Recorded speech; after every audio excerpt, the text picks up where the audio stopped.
how to draw Daniel Radcliffe step by step. I mean, I have no idea. I'd imagine work around the eyes. That's if you just draw two big, spooky looking eyes, then you're sort of halfway there. Step 1, find something to draw on. Step 2, find something to draw with.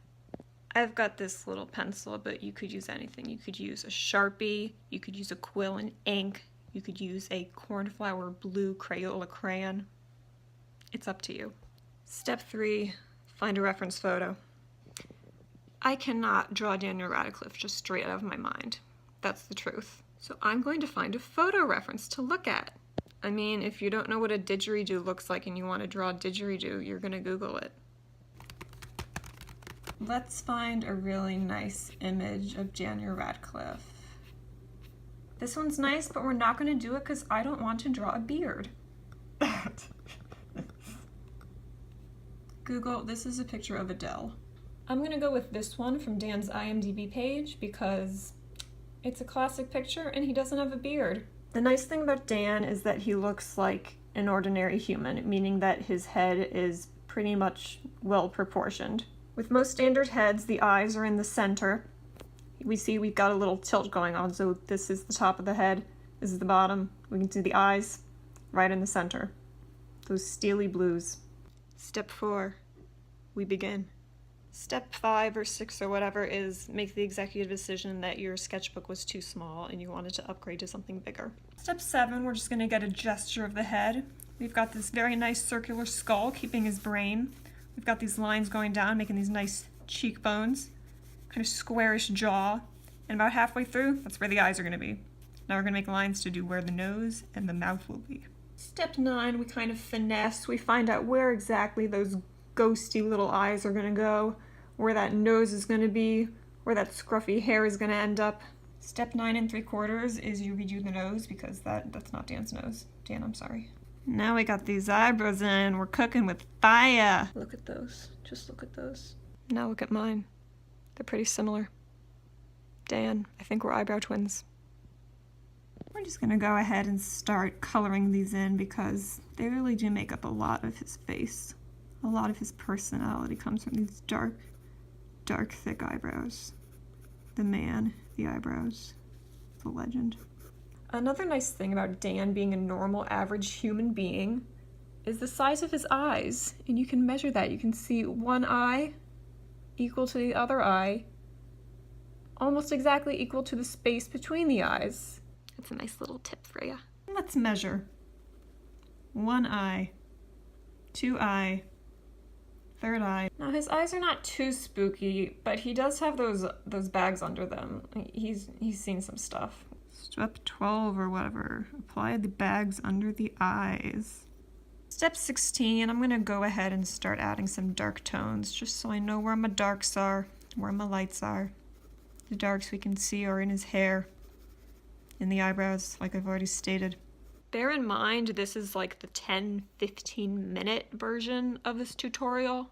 We're not doing like an oil painting here that's gonna be hanging in the Louvre. This is just a little sketch, I'm sorry. Hair.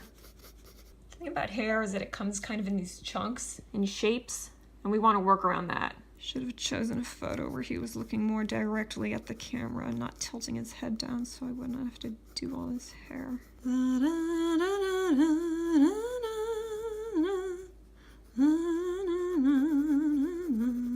How to observe personnel. How to select whom to lunch with. If I don't get my coffee break, something inside me dies. Just kidding, I don't drink coffee because caffeine gives me anxiety. So the thing about Dan's eyeballs is they're blue. They're not green like Harry Potter's, they're blue.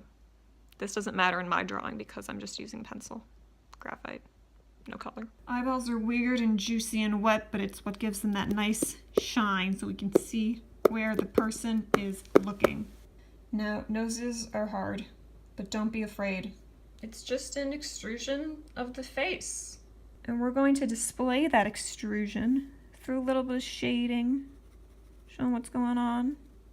A little form here. Nostrils, they stick out. Fun fact, I am 26. I have loved Harry Potter since I was 8. I love art. I went to art school. And this is the first time I've ever drawn a Harry Potter actor. I really gotta step up my fan art game. Mouth. Here's a little tip about mouths. The end of the mouth often lines up exactly with the middle of the eyeball on either side.